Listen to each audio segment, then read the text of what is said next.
Bonjour à tous, bienvenue dans la Taverne du Gamer. Bonjour Sid, comment vas-tu ? Qu'est-ce que tu as fait cette semaine ? Explique-moi. Bonjour à tous, ça va très bien. Semaine passionnante, j'ai passé une bonne semaine. J'ai fini Devil May Cry 5 et ça tombe bien puisque je vais en parler tout à l'heure. J'ai regardé un film que tu nous as conseillé en chronique, c'était Le Prix du danger, film français un peu précurseur sur les téléréalités et tout. C'était vraiment très très bien, donc merci pour ta recommandation. Oui, la dystopie française. Et j'ai continué Mario et les lapins crétins Spark of Hope et franchement c'est très cool, j'en ferai une chronique à l'occasion dans notre podcast. Ouais, beau plan. Moi Hogwarts Legacy toujours, c'est vrai que j'avance, je l'ai toujours pas terminé. J'ai joué un petit peu à Far Cry 5, j'ai refait une partie de Far Cry 5 avec un pote en début de semaine. Je me suis replongé dans South Park, j'ai regardé les deux épisodes spécial Covid, le premier sur le confinement et le deuxième sur la vaccination, ce qui était hilarant. Et pour finir, j'ai fait un petit peu de Beavis et Butthead. C'est une vieille série des années 90 que je regardais étant enfant, en fait, qu'ils ont relancé sur Paramount+. Donc je me suis pas mal occupé, on va dire. Belle semaine aussi. On a préparé plein de bonnes choses pour cette semaine. Qu'est-ce que tu nous proposes de beau avec le sommaire ? Alors on va parler de The Division, enfin surtout toi, tu vas faire un petit point sur la licence. Après on va parler du PlayStation Plus et Sony qui semble mettre un petit coup de collier sur son service. Après, on va parler de FIFA pour la première fois en podcast. On enchaîne sur Alan Wake, Control, des licences qui sont chères à tous les deux. Le Seigneur des Anneaux, un point sur les jeux à venir. Et en test, donc Devil May Cry 5. Alors pourquoi Devil May Cry 5 ? Alors est-ce qu'il est sorti il y a un moment ? Ça a été suggéré par un de nos auditeurs sur Twitter. Et enfin, tu vas nous parler, et j'ai vraiment hâte de t'entendre là-dessus, sur Matrix, l'intégrale en comics.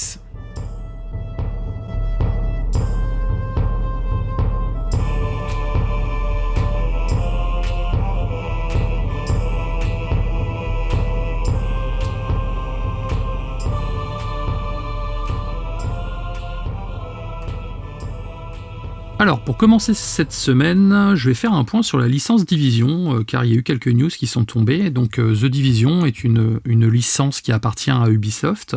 Donc, ça fait partie de la marque Tom Clancy, donc qui comprend Ghost Recon, Splinter Cell, Rainbow Six, comme tu le connais. Ouais. Il y a eu un couac pour changer dernièrement, en gros, la grosse mise à jour Rain on Fire qui était prévue pour The Division 2, qui aurait déjà dû être en ligne depuis le 7 février en fait. Malheureusement, un gros grain de sable est venu enrayer la machine. En voulant résoudre un problème qui empêchait son déploiement, les équipes ont créé un souci bien plus grave qui a eu pour conséquence de casser le système de mise à jour, qui a entraîné le fait d'avoir donc un retard sur la mise à jour, mais aussi quelques ralentissements sur les serveurs et des blocages sur quelques sessions de jeu. Les développeurs sont en passe de faire refonctionner tout leur système et donc de fournir la mise à jour attendue bientôt, logiquement. Donc à l'heure où on écrit ou même où on enregistre ce podcast, la mise à jour n'est pas encore déployée, donc ça ne devrait pas tarder. En revanche, en parallèle, Ubisoft a annoncé ne pas avoir de plan pour The Division 3. En effet, Insider Gaming rapporte qu'il n'y a pas de The Division 3 en développement chez Ubisoft, ce qui signifie que nous ne verrons pas de nouveaux jeux canoniques en fait avant un certain temps, car le développement de Division 2 a mis environ 4 ans. Donc s'ils n'ont pas de plan pour Division 3 et qu'ils n'ont pas encore commencé, il faudrait compter au moins 6 ans pour avoir une éventuelle suite. Voilà, en revanche, il y a des spin-offs qui sont prévus, en fait, j'ai appris ça il n'y a pas longtemps. Il y a un épisode smartphone qui s'appelle The Division Résurgence et un projet free-to-play, The Division Heartland, qui sont à ce jour confirmés. Et le projet Heartland, lui, est développé par Red Storm Entertainment. C'est une licence qui continue à perdurer, c'est une licence qui a beaucoup plu. C'est vrai que dernièrement, Ubisoft se restructure pas mal, mais en tout cas, on en voit un petit peu plus sur l'avenir de cette saga.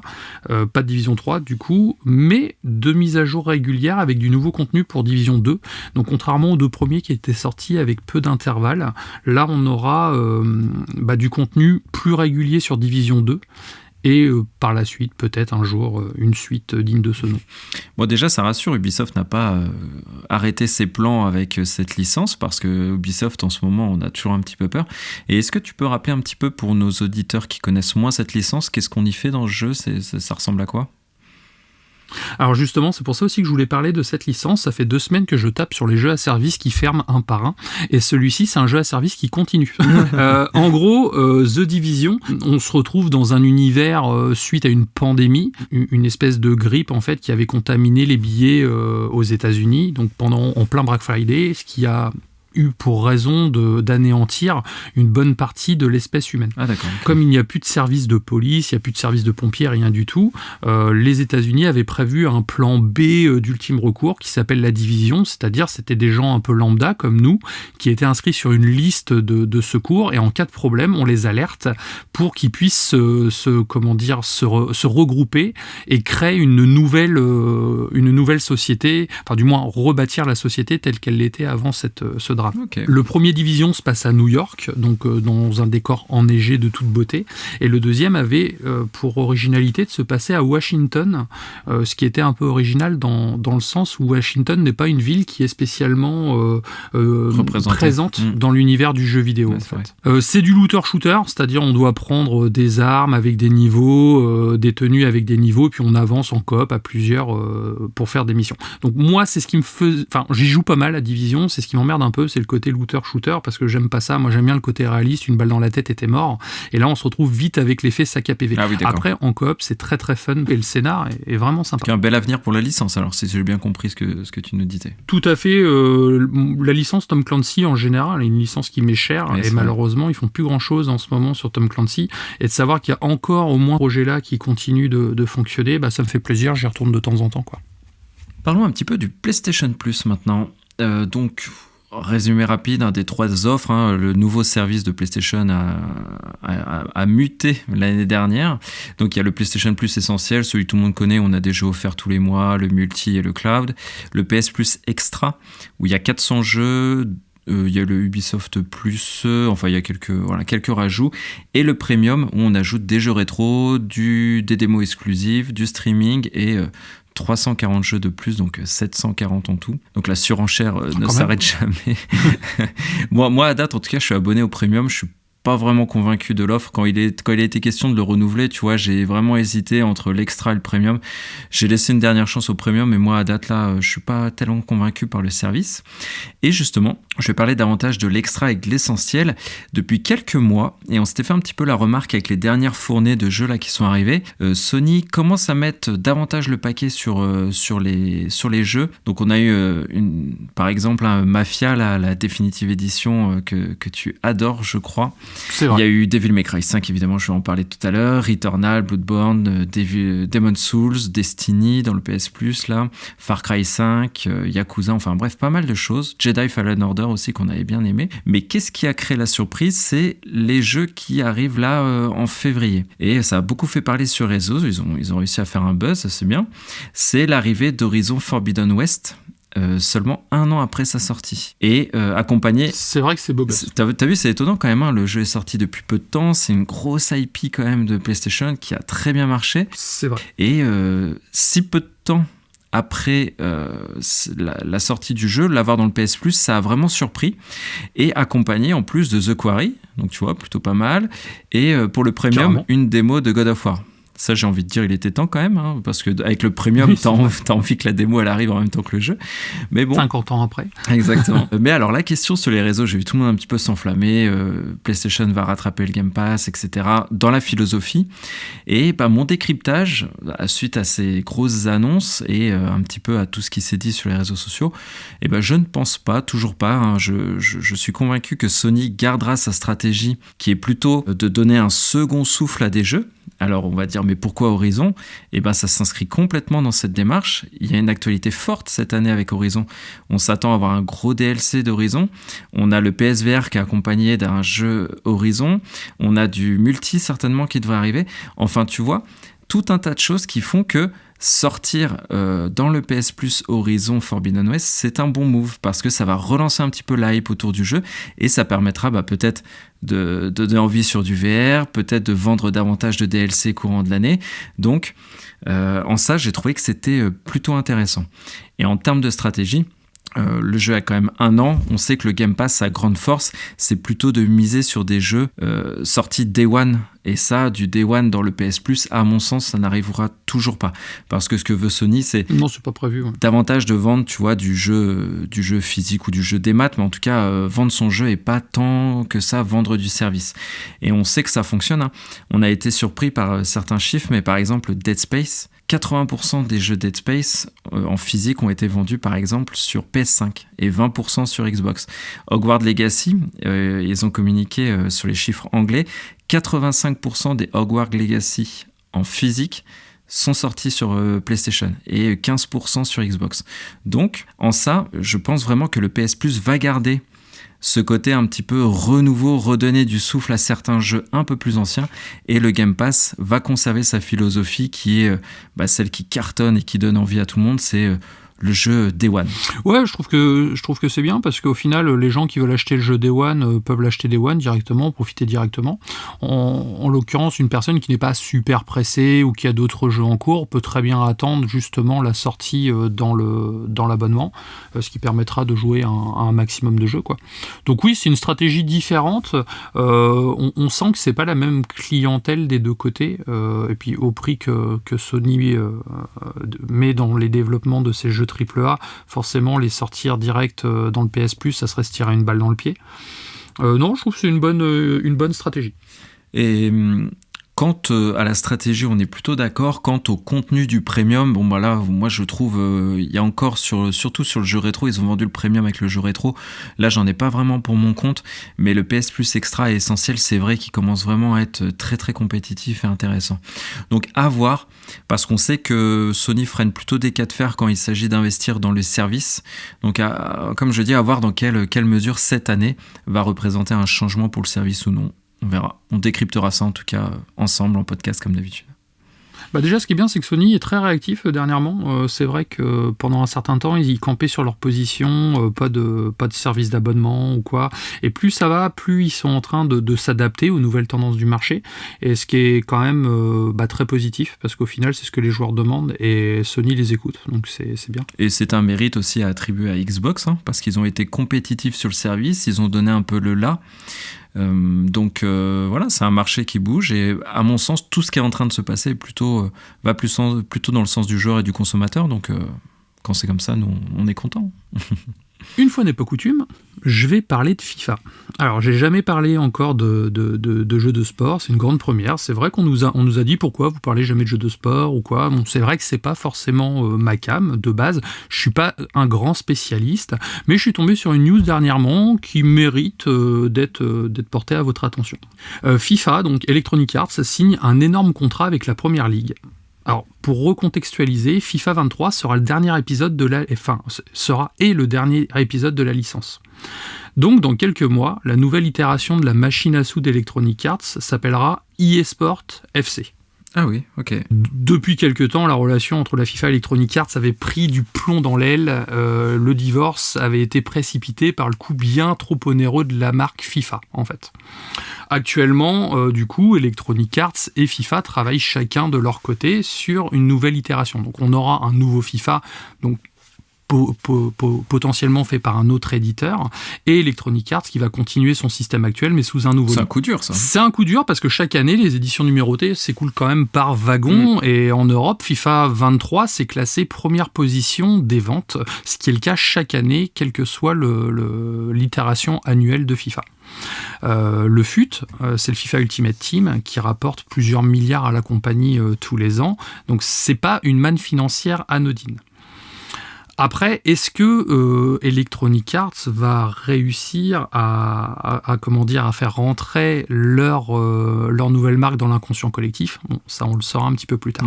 Déjà, c'est en bon signe, parce qu'après un partenariat avec la Liga, donc c'est le célèbre championnat espagnol, Electronic Arts continue avec le plus grand championnat et il se rapproche de la Premier League, donc qui est le championnat anglais, pour la modique somme de 488 millions de livres sterling. Ah d'accord.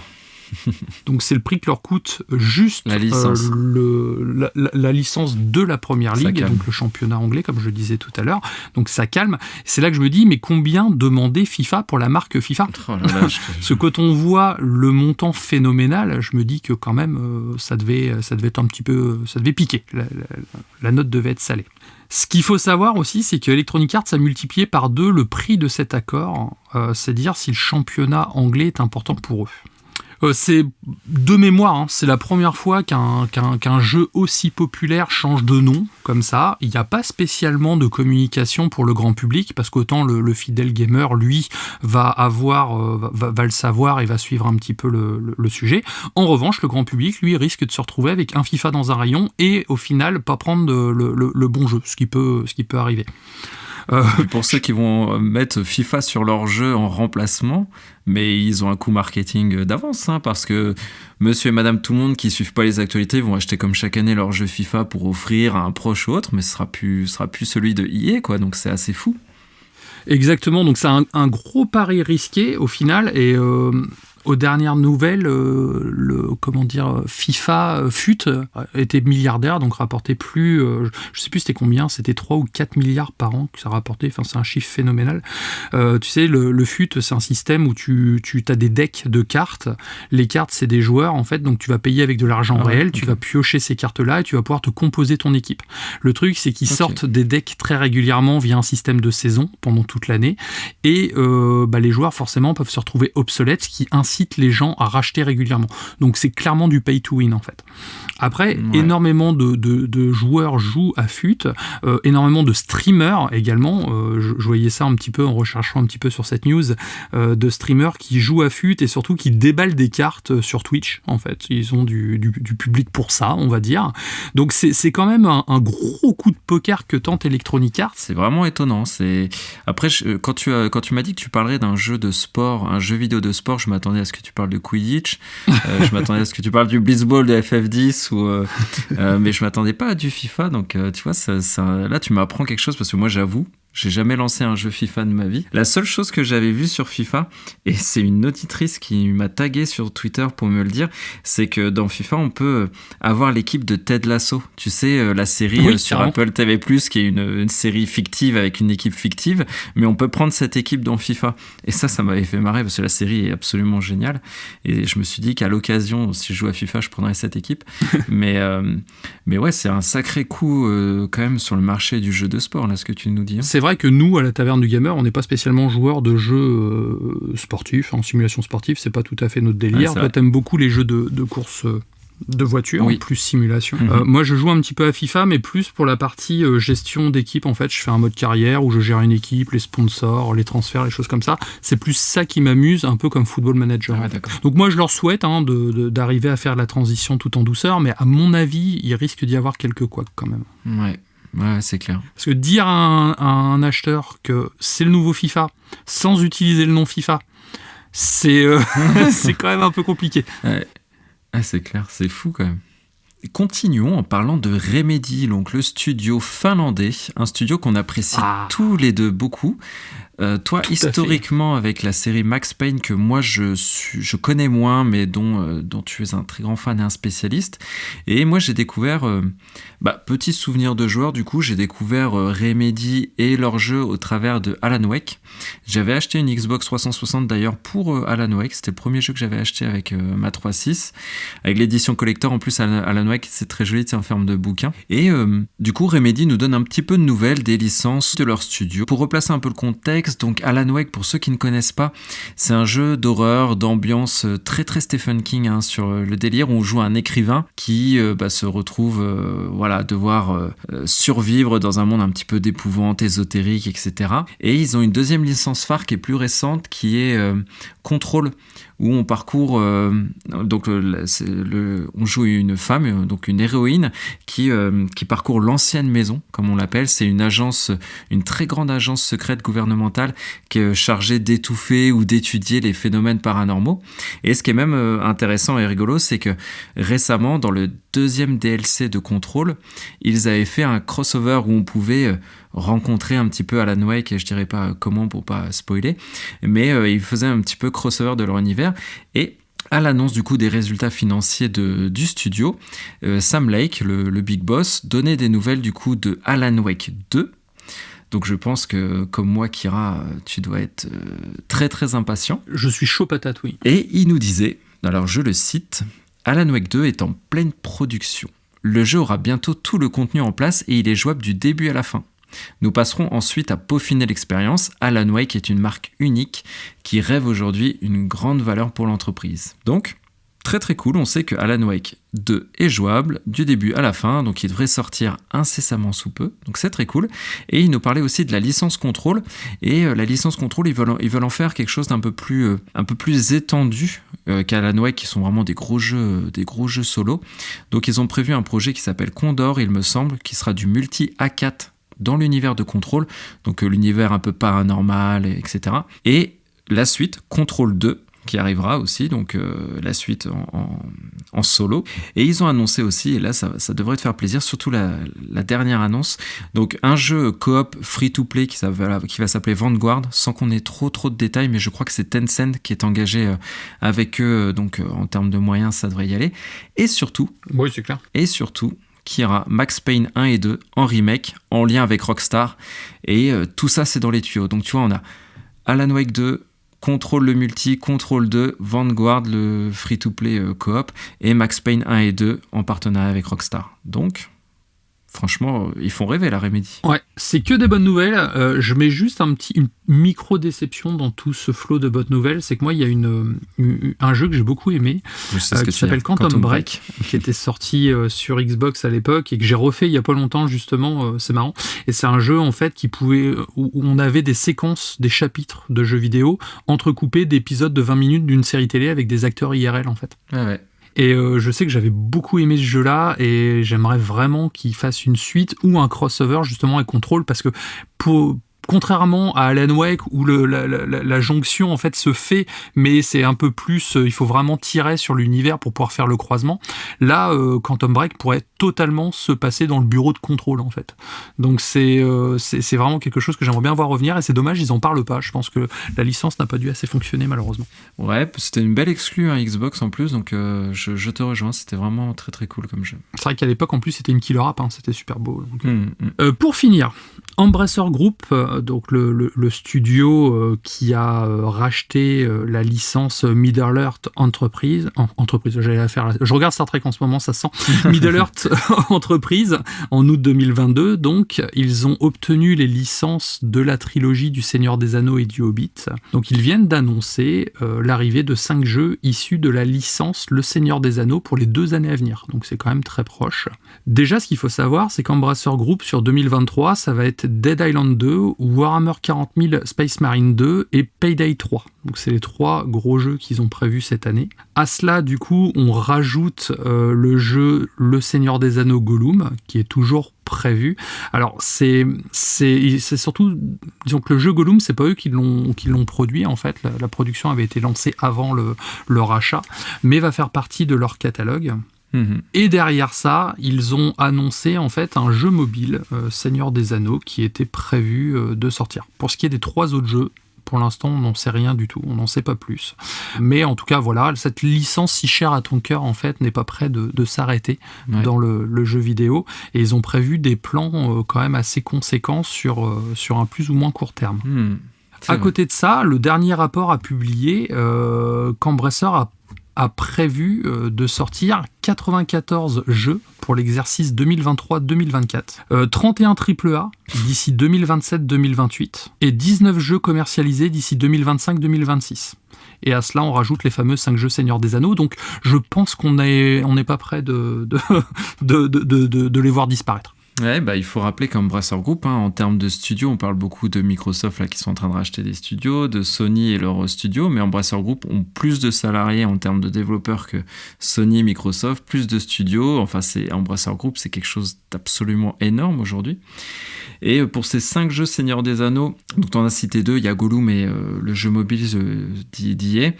Il y a certainement aussi peut-être, tu vois, là on est dans le spéculatif, c'est ce que je pense, mais ils avaient parlé, tu sais, du jeu Return to Moria, c'est un jeu de survie qui devrait arriver sur PC peut-être. Oui, Why c'est not? vrai, je me souviens de ce- Est-ce qu'il fait ce- partie est-ce des qu'il en fait 5? Je partie sais pas, tu vois. On sait qu'il y a Weta Studio qui travaille sur un jeu Seigneur des Anneaux, donc certainement un des 5 aussi. Et le dernier, c'est vrai qu'on n'a pas du tout de visibilité. Moi, ce que j'aimerais bien, je t'avoue, petit plaisir coupable, sera un MMO, un petit MMORPG dans l'univers du Seigneur des Anneaux. J'avais aimé beaucoup celui qui tourne encore, j'imagine. En tout cas, j'en avais fait un très très bien. Donc à voir, mais ouais, j'aime énormément cette licence et elle a de beaux jours devant elle. Au rayon des souhaits, moi j'aimerais beaucoup qu'ils fassent un nouveau STR en fait, Bataille pour la Terre du Milieu à l'époque d'Electronic Arts, était fantastique. J'y ai joué des heures et des heures Pareil. avec un ami que je salue d'ailleurs.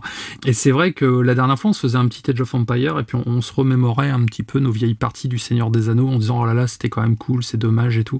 Et s'ils ont vraiment un genre de jeu à sortir, il faut que ce soit un jeu de stratégie, quoi. Le lore s'y prête tellement, et puis avec les technologies actuelles, il pourrait faire un truc de malade. T'as carrément raison. Je serai client direct. Voilà mon souhait Seigneur des Anneaux et le tien à MMO, du coup. On va enchaîner sur ton test, celui de Devil May Cry 5, un jeu que je pense que tu as apprécié, te connaissant. On n'a pas encore échangé, mais voilà, je spécule sur ta... Tu le pressens. Voilà, je suis en mode précog. Ouais, bah écoute, oui, tout à fait. Voilà, je vais pas dire tout le bien que je pense du jeu, je vais le distiller tout le long de cette chronique. Donc j'ai appelé du combo et du swag, tu vois, ça résume très très bien, je pense, ce jeu. Donc il est sorti il y a 2 ans maintenant, enfin un petit moment. Il est revenu un petit peu sur le devant de la scène parce qu'il est sorti justement dans le PS Plus Extra et c'est à l'occasion de la publication de cette news qu'on m'avait conseillé de le faire et suggéré de le faire. Et évidemment, de toute façon, je l'aurais fait. Donc qu'est-ce que c'est? C'est un beat'em up assez classique, mais qui a quand même inventé le genre. Hein. Si on remonte à Devil May Cry 1 sur PS2, ça remonte à un petit moment. Après Resident Evil. Pour la petite anecdote, hein, en plus, c'est une licence qui a une certaine histoire. C'était Hideki Kamiya, du coup, qui travaillait sur Resident Evil 1, Resident Evil 2, et qui préparait le 3. Il avait déjà fait la monture du jeu, mais c'était beaucoup trop dynamique, beaucoup trop... c'était pas Resident Evil, donc ils ont lancé cette propre licence, et c'est du coup Devil May Cry. Et à ce Hideki Kamiya, on doit aussi Bayonetta, Beautiful Joe Okami, et il travaille à Platinum Games, donc vraiment du très très lourd. Donc il a fait que le premier, et du 2 au 5, donc on retrouve Hideaki Itsuno, donc qui chapeaute et qui est le big boss de Devil May Cry, et il porte très très bien cette licence à succès. Parlons un petit peu du jeu maintenant que les présentations sont faites. Avant de parler de l'histoire, parce que franchement l'histoire de Devil May Cry, c'est un peu le bazar, hein. C'est quand même pas l'histoire de Resident Evil, mais on est quand même pas loin d'un gros bazar. Donc les personnages d'abord, dans Devil May Cry 5 on retrouve Nero, donc je sais pas si tu te souviens mais c'était un protagoniste du 4 qu'on avait dans le 4 et qu'on a dans le 5. On retrouve Dante, et évidemment c'est le héros de tous les Devil May Cry, la célébrité de mi-homme, mi-démon, et il a une agence de chasseurs de démons qui s'appelle Devil May Cry, voilà, en toute simplicité. Donc il a la classe ultime, hein, d'ailleurs, ce héros. On retrouve V, donc c'est un client de Dante dans le 5. Il va voir Dante et je vous dirai après ce qu'il lui dit. On retrouve Vergil, le frère de Dante. On retrouve Trish, donc une ancienne ennemie qui est maintenant une amie, et qui est une démone et qui travaille aussi dans l'agence Devil May Cry. On a Lady, une chasseuse de démons, qui elle aussi est devenue sympa. C'est un peu l'effet Dragon Ball, tu sais, les gens sont d'abord méchants et après ils deviennent sympas. Ça deviennent les potes. Ouais, c'est ça. Et un personnage créé pour l'occasion du 5, c'est Nicoletta Goldstein, qui est une amie de Nero et qui l'assiste durant le jeu. Et donc l'histoire, je disais que c'est un petit peu un bazar, mais c'est parce qu'il fallait que je vous parle un petit peu des personnages avant de vous parler de l'histoire. Donc en gros, il y a le démon Urizen qui est pas content. Il attaque Nero, lui coupe le bras. En plus, pas de bol, c'était son bras démoniaque qui lui donnait des pouvoirs. Et il lui vole en même temps une épée, si tu veux, chargée de magie très puissante qui s'appelle Yamato. D'accord. En plus de faire ça, ce qui est franchement pas cool, on est d'accord, il fait pousser un arbre démoniaque géant sur Terre qui déverse un petit peu des démons. Et V, justement, je vous parlais de ce client un petit peu mystère de l'agence de Dante. Il prévient Dante, il lui dit, écoute, il y a ce démon-là, il faut que tu ailles lui faire sa fête parce qu'il fout un peu le bazar. Et bah écoute, voilà, le pitch est lancé. Il n'y a pas trop de façon. Moi, j'avoue, l'histoire de Devil May Cry, franchement, c'est plus un prétexte pour défourailler du démon, écouter de la très bonne musique, faire des combos avec du style. Et franchement, l'histoire, j'avoue, voilà, ça n'a jamais été le cœur du sujet. Mais en tout cas, ce qui est bien fait, tu vois, c'est original, Kira, c'est que les événements, ils s'enchaînent, mais déjà, tu suis 3 personnages distinctement, et parfois ils se rejoignent, mais tu les suis l'un après l'autre, sur des timelines un tout petit peu différents. Ils ont chacun leur propre scénar, en fait. Ils ont chacun, en fait, ils vivent des situations différentes, chacun de leur côté, et qui amènent à une trame principale, enfin une trame qui suit tout au long de l'histoire. Mais c'est plutôt bien fait, parce que tu sautes d'un personnage à l'autre, tu vois la vision de certains événements dans ce que vit Nero, après ce que vivait, et après Dante qui vient et qui casse tout. Donc c'est plutôt en termes de dynamisme de scénario, c'est assez agréable à suivre. D'accord. Et en termes de gameplay, parce que finalement Devil May Cry, avant d'être une histoire, c'est du gameplay. On a 3 personnages jouables dans cet épisode et ça m'a surpris. Donc c'était très très bien. On joue Nero, on commence par lui. Donc il se bat à l'épée, aux armes à feu. Et je le disais dans le scénario, tu sais, il s'est fait couper le bras. Donc son ami Nicoletta lui a greffé une prothèse qu'on appelle Devil Breaker et qui lui permet de lancer un grappin, d'attirer les ennemis à lui. Et il y a plusieurs sortes de Devil Breakers, certains qui ralentissent le temps, certains qui font des décharges électriques, etc. Et tu peux à tout moment détruire un Devil Breaker pour en prendre un nouveau et comme ça alterner, si tu veux, les modes de gameplay. Donc ça, c'est plutôt... D'accord, ok, je comprends. Ouais. Plutôt pas mal. Disons que ça renouvelle le gameplay, quoi. Exactement, ça renouvelle et ça diversifie le gameplay de Nero. C'est plutôt intéressant. Ensuite, il y a le personnage de V, donc très énigmatique, un peu nonchalant, tu vois, un peu gothique. Il se bat pas, donc on peut se dire que ça peut être un peu embêtant pour un jeu de combat, mais il a des invocations. Donc il envoie Shadow, sa panthère noire un peu démoniaque, faire du corps à corps. Il a Griffon, une sorte de corbeau géant qui attaque à distance, et il peut invoquer un big boss, Nightmare, qui lui qui est là pour tout défourailler. C'est son attaque ultime, tu vois. Il arrache tout, quoi. Il arrache tout. Pareil, intéressant. Gameplay très différent. Là, on joue plutôt un personnage passif c'est clair, qu'on va devoir garder en retrait et utiliser les touches de sa manette pour attaquer avec des invocations qui sont un peu plus loin. Donc très différent du style de Dante ou de Nero qui doit être très corps à corps et tu vois, rentrer dans le tas. Et 3e personnage, vous doutez un petit peu, le héros du jeu, de la licence, Dante. Lui, son gameplay, c'est la multitude d'armes. Il a du shotgun, de double pistolet, un bazooka, il a... un nunchaku, son épée évidemment, il se bat au pied, au poing, enfin bref. Il peut même se transformer en démon, donc tu vois, c'est quand même...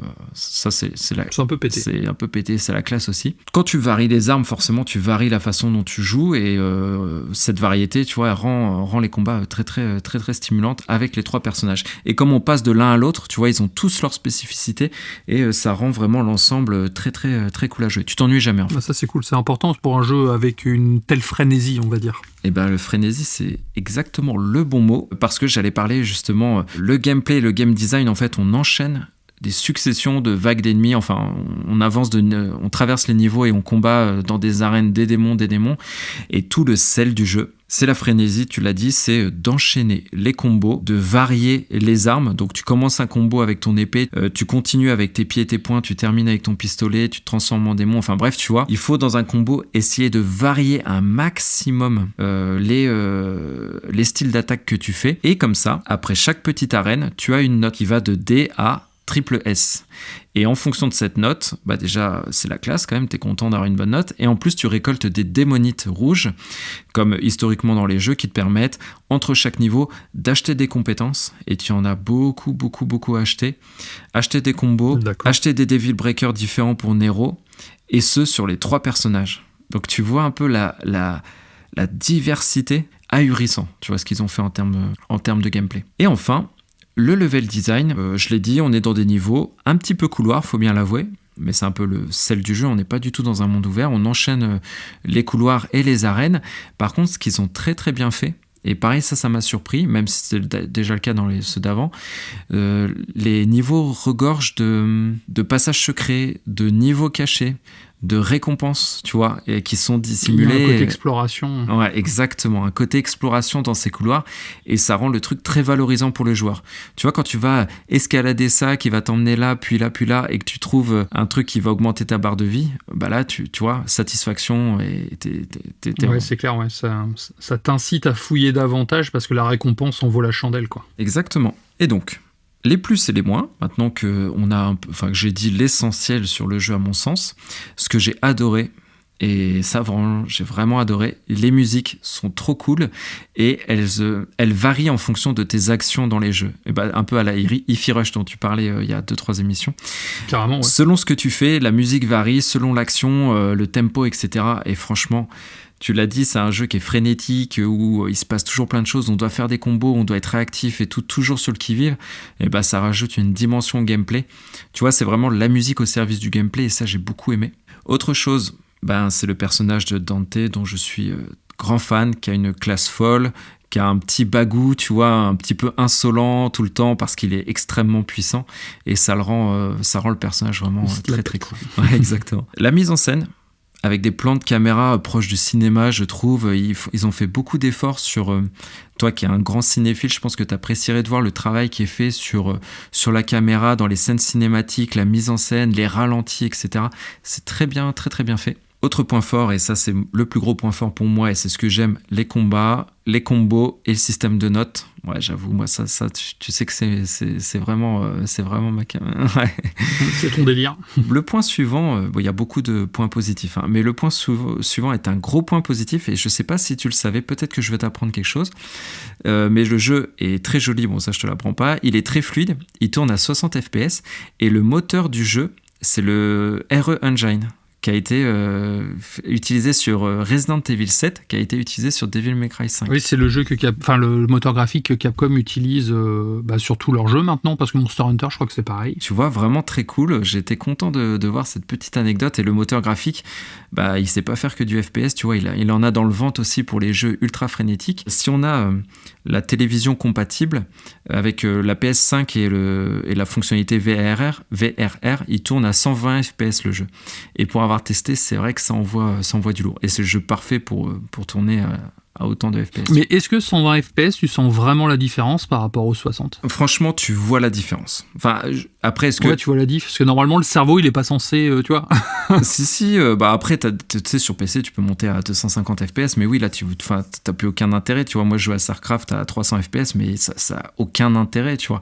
Mais sur un jeu où il y a autant de dynamisme et tout, tu le perçois. Ouais, tu le sens, ouais. Après, peut-être que, tu sais, j'étais content d'activer mon VR, et puis je croyais voir des FPS qui avaient augmenté et que c'était pas le cas, tu vois. Mais en tout cas, c'est possible. C'est possible aussi. Mais j'ai pressenti en tout cas que quand tu dépasses 60, de toute façon, tu sais que ta fluidité, elle est exceptionnelle, et elle est optimale. Voilà, optimale et constante déjà. Et ça se ressent. Est-ce que je me suis toujours posé la question, est-ce que l'argument 120 FPS c'est du buzz, ou est-ce que c'est vraiment il y a vraiment un plus en fait. Faudrait que j'essaye. Ouais, pour le commun du mortel, tu vois, le genre de tous les jours peut-être pas, mais quand t'es sur des FPS, tu vois, sur des jeux là où c'est autant basé sur la rapidité, etc. Oui, il y a quand même il y a un intérêt. Sur Doom par exemple, ça serait bien. Ouais, c'est clair. Et le dernier point positif, c'est, tu l'as un petit peu dit, toi, quand je te présentais le jeu, tu as dit, mais c'est varié. Et ouais, c'est la variété du gameplay. En fait, du début à la fin, le jeu te bouscule un petit peu tout le temps, en te faisant changer de personnage. Donc, il faut qu'à chaque fois que tu te réhabitues au personnage, donc ça, tu vois, ça t'es toujours sorti de ta zone de confort, tu t'ennuies jamais, et tu te retrouves avec une vraie variété. Sur un jeu qui, pourtant, pourrait être redondant, tu vois, parce que t'es sur des couloirs et tu bourrines pendant 10 heures de jeu, mais tu t'ennuies jamais parce qu'ils ont eu cette intelligence de varier le gameplay constamment dans le jeu. Donc ça, c'était un très très gros point positif. Ouais, c'est cool. Il y a un moins. J'ai mis un point négatif, donc c'est quand même pas beaucoup, j'avoue, mais en même temps, je voulais pas mettre des points négatifs, en chercher pour en chercher, j'en avais pas trouvé, mais il y en a un que je trouve par contre, franchement, ça me fait halluciner. Ils ont rajouté, c'est le modèle économique du jeu, ils ont rajouté une boutique en ligne. Donc, est-ce qu'il y avait ça dans le 4 ? Franchement, je me rappelle pas du tout. Mais peut-être, mais je me rappelais pas. Et en fait, on peut acheter déjà à foison des démonites rouges. Il suffit que tu aies la flemme et que tu sois blindé, tu dépenses je sais pas combien d'euros dans des démonites et tu améliores tes personnages dès le début à fond et voilà, fin de l'histoire. Ouais. Et si tu veux, et aussi ils ont fait un système un peu de fonctionnalité en ligne où tu as des bonus de connexion. Tu vois, j'avais l'impression de me retrouver dans un gacha. Genre, merci de vous être connecté au jeu, tiens, on te file une démonite jaune. Enfin, j'étais un peu étonné. Mais sur cette partie modèle économique, en tout cas boutique en ligne, franchement, je me dis Capcom, là, ils ont vraiment fait histoire de faire de la maille. Pour moi, il n'y a aucun intérêt. Ouais. Encore quand il y a des boutiques... Surtout que c'est un jeu qui est purement solo, celui-ci, il n'y a pas de composante multijoueur. Non, il y a juste, tu peux encourager des joueurs, mais tu n'as pas d'interaction avec les joueurs en soi, donc non. C'est pas comme un Monster Hunter où tu joues à plusieurs et tu peux t'acheter du stuff ou des choses comme ça, là, éventuellement, je peux le comprendre. Mais c'est vrai que pour Devil May Cry, ça me paraît un peu... un peu opportun, on va dire. Ouais, voilà, exactement. Voilà. C'est exactement ça. J'ai trouvé de l'opportunisme là où il n'y avait pas nécessité. Le jeu est bien équilibré, la difficulté est bonne, donc il n'y a pas besoin de ça en fait. Il n'y a vraiment pas besoin, il faut juste se laisser porter par le jeu. Je pense que vraiment c'est la fonctionnalité qui a été demandée par Capcom, mais absolument pas par les développeurs, parce que leur jeu, il est absolument bien développé. Tu vois, la difficulté est progressive. T'as pas besoin d'aller dans la boutique. Le jeu est équilibré. Donc ça, j'étais déçu. Au niveau de la presse, j'en parle de temps en temps. Donc, une explosion de bonnes notes. On a du 18 sur 20 sur jeuxvideo.com. Gamecult a mis 8. Le Metascore est à 89. Donc, bref, très très bon jeu. Donc, en conclusion, je dirais, voilà, moi, ça a été, tu le disais tout à l'heure, mais donc oui, je suis grand client de ces jeux-là. Bayonetta reste quand même une place à part dans mon cœur et j'en reparlerai dans l'année parce qu'il y a des actualités Bayonetta, mais en termes de beat'em up, il reste quand même Bayonetta devant, mais Devil May Cry c'est quand même le premier, le fondateur, donc voilà, je suis absolument fan de cette licence, ça a été un énorme plaisir. Donc ce jeu, si tu veux, du début à la fin, il maîtrise, on sent, il transpire vraiment la maîtrise des développeurs sur des mécaniques, sur du gameplay, sur de la variété qui a été peaufinée tout au long des années, et ils nous ont livré quelque chose vraiment qui valorise les joueurs dans le combat, dans les cinématiques, il est fun, les persos sont attachants, les musiques sont dantesques. Tu vois, j'avais préparé ce petit jeu de mots avec le nom du héros. Le gameplay est vraiment... Voilà, j'ai parlé du gameplay. Enfin bref, si je devais donner une note au jeu, ce serait un triple S, tu vois, comme lui qui me donne des fois des triple S quand je fais des bons combos. Et franchement, c'était très bien. Donc voilà. J'ai une petite question. Tu sais, ils avaient sorti un Devil May Cry... entre le 4 et le 5, du coup, je crois que c'est un espèce de reboot ou je sais pas trop, avec un personnage très très vilain, un espèce de Dante moche. Est-ce que c'est une suite? Est-ce que c'est inclus dans le même univers ou... Alors, très bonne question, mais si tu me lances sur l'univers de Devil May Cry, je pense que t'en as pour des heures. Non, je vais répondre simplement à cette question. Donc, c'était DMC, Devil May Cry. C'est pas un jeu canonique, c'est une spin-off, il faut voir ça comme un univers parallèle. Donc, il y a pas... Il y a les jeux 1, 2, 3, 4, 5... Et il y a celui-ci qui est à part, qui est dispensable dans le lore. Il n'est pas du tout canonique. Ça a été un délire des développeurs. Il est bien, hein, franchement. Et c'était pas les mêmes développeurs d'ailleurs. Mais le jeu est bien. Mais c'est pas, voilà, pour moi, il fait pas partie de la saga. C'est une pièce rapportée. Il est à côté.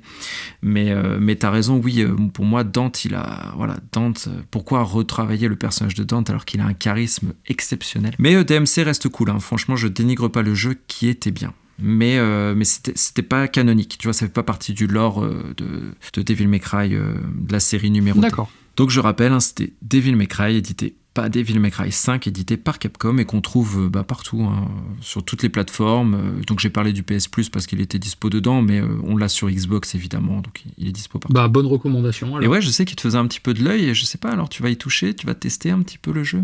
Alors le truc, c'est que moi, Devil May Cry, j'ai fait le 1.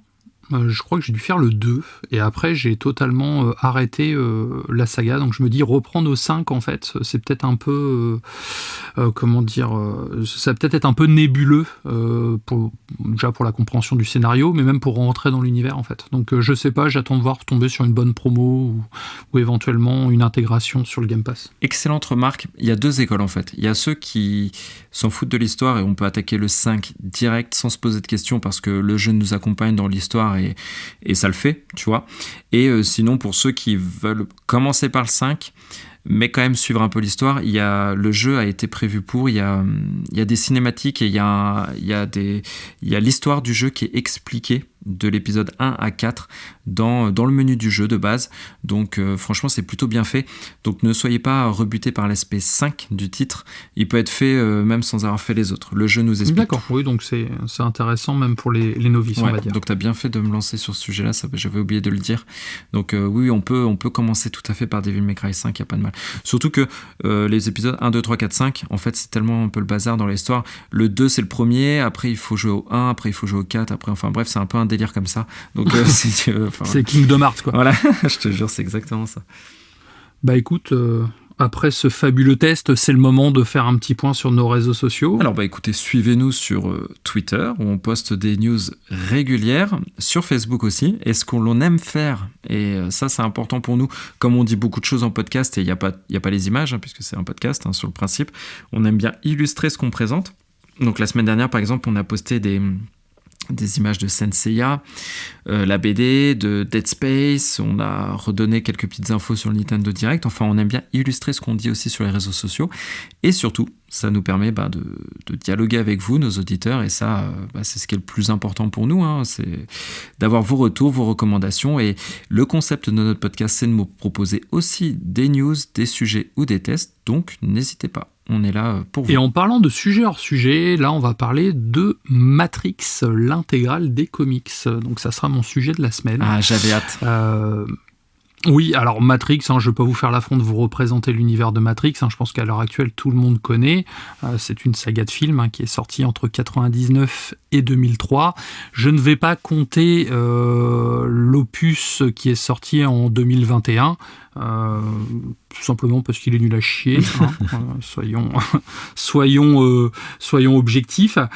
Beaucoup de gens, en fait, Matrix, il y a vraiment 3 types de personnes. On va avoir les puristes, c'est Matrix 1, point. C'est vrai que le film se suffit à lui-même. C'est vrai. On a une autre catégorie de spectateurs comme moi, où c'est Matrix 1, 2, 3. Et après, on a ceux qui ont beaucoup aimé Matrix Résurrection, mais qui n'aiment pas Matrix 2 et 3. Donc, c'est-à-dire qu'ils vont faire de 1 à 4. Ah, c'est marrant, ça, d'accord. C'est vrai que le film est un peu conçu comme un soft reboot, mais en attendant, voilà, moi, c'est un film que je ne porte pas spécialement dans mon cœur.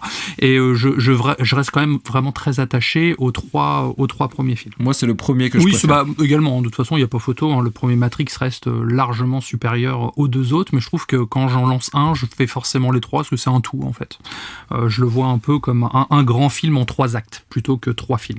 Et à l'époque, les sœurs Wachowski avaient été très précurseurs dans le milieu, en fait, car ils avaient voulu, à la sortie de Matrix 2, faire une œuvre cross-média. Donc, il y a eu les Animatrix qui sont sortis, donc, qui étaient un ensemble de courts-métrages réalisés par des grands studios japonais et des grands noms de l'animation japonaise. Il y a eu des jeux vidéo comme Enter the Matrix et Matrix Online. Et donc, pour finir, des comics qui sont sortis également à l'époque. Donc, à l'époque, en plus, pour dire à quel point ils étaient vraiment dans le côté virtuel, le côté Matrix ou quoi que ce soit, les comics n'étaient pas sortis en format papier, mais en format digital. Ils étaient accessibles à tous et apparaissaient directement sur le site matrix.com.